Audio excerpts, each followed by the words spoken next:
उत्तराखंड में इन दिनों गोलियों की जो तड़तड़ाहट है वो लगातार जारी है।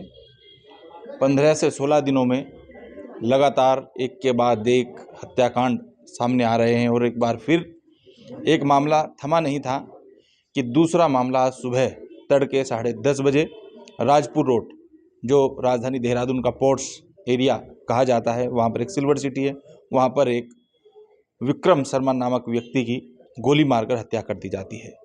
लगातार कांग्रेस बीजेपी सरकार पर हमलावर है।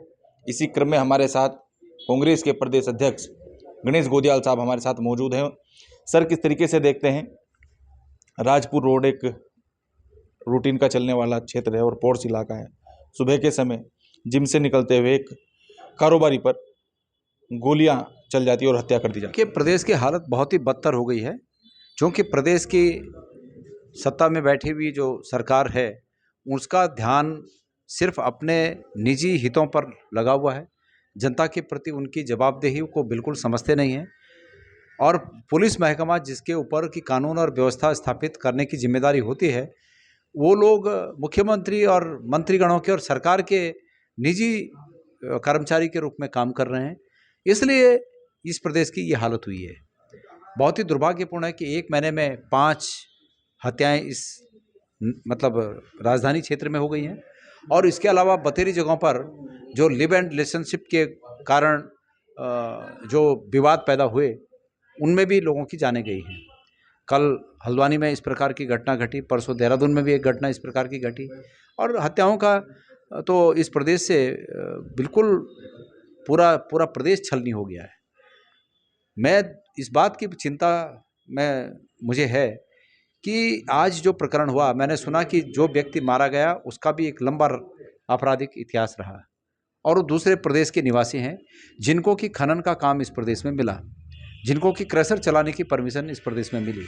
चूँकि मुख्यमंत्री जी का ये प्रिय विषय है खनन का और क्रशर का मुख्यमंत्री जी का प्रिय विषय है, तो निश्चित रूप में इस प्रकार के काम करने के लिए बाहर के प्रदेशों के अपराधियों को, आपराधिक पृष्ठभूमि के लोगों को इस प्रदेश में आमंत्रित किया जा रहा है। तो जब आपराधिक पृष्ठभूमि के लोगों को इस प्रदेश में इस काम के लिए आमंत्रित किया जाएगा तो निश्चित रूप में प्रदेश में फिर यही हालात होने हैं। आज एक तरफ हमारे प्रदेश के युवा रोजगार के लिए परेशान हैं और दूसरी तरफ बाहर के प्रदेशों से जो अपराधी हैं उनके लिए प्रदेश नंदनवन बना हुआ है। तो इसलिए मैं चाहता हूं कि प्रदेश की सरकार इस पर स्पष्टीकरण दे।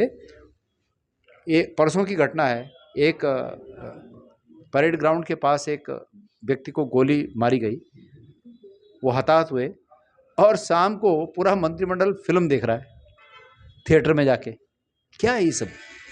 अपराधियों के हौसले इसीलिए बुलंद हैं कि अपराधियों को लगता है कि सरकार को कुछ पड़ी नहीं है, सरकार को कोई चिंता ही नहीं है, इसलिए ऐसा हो रहा है। सर, किस तरीके से देखते हैं, क्योंकि जिस तरीके से पुलिस प्रशासन एक ड्राइव चला रहा था सत्यापन अभियान, तो कहीं ना कहीं इस तरह के आपराधिक लोग जो राजधानी देहरादून में रह रहे हैं, पहले से भी और अन्य लोग भी यहाँ पर रह रहे हैं, आखिरकार ये सत्यापन अभियान किस तरीके का है? अगर हुआ तो इसका परिणाम क्या है, नहीं हुआ तो इसकी जवाबदेही किसकी है? क्योंकि सत्यापन अभियान चला, अच्छी बात है, उसमें कोई दिक्कत नहीं है, सत्यापन अभियान चलना चाहिए, लेकिन ये बताना चाहिए पुलिस को कि जो ये लोग आज इस प्रकार की घटनाएं हुई हैं, इन लोगों का सत्यापन हुआ था कि नहीं हुआ था?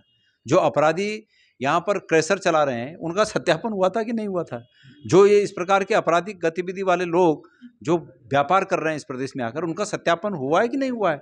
और पुलिस ये भी बताए कि कितने ऐसे लोग हैं जो इस प्रदेश में कामकाज कर रहे हैं या व्यापार कर रहे हैं, व्यवसाय कर रहे हैं, कितने ऐसे लोग हैं कि जिनका पिछला रिकॉर्ड आपराधिक रहा है। सरकार को और पुलिस को बताना चाहिए।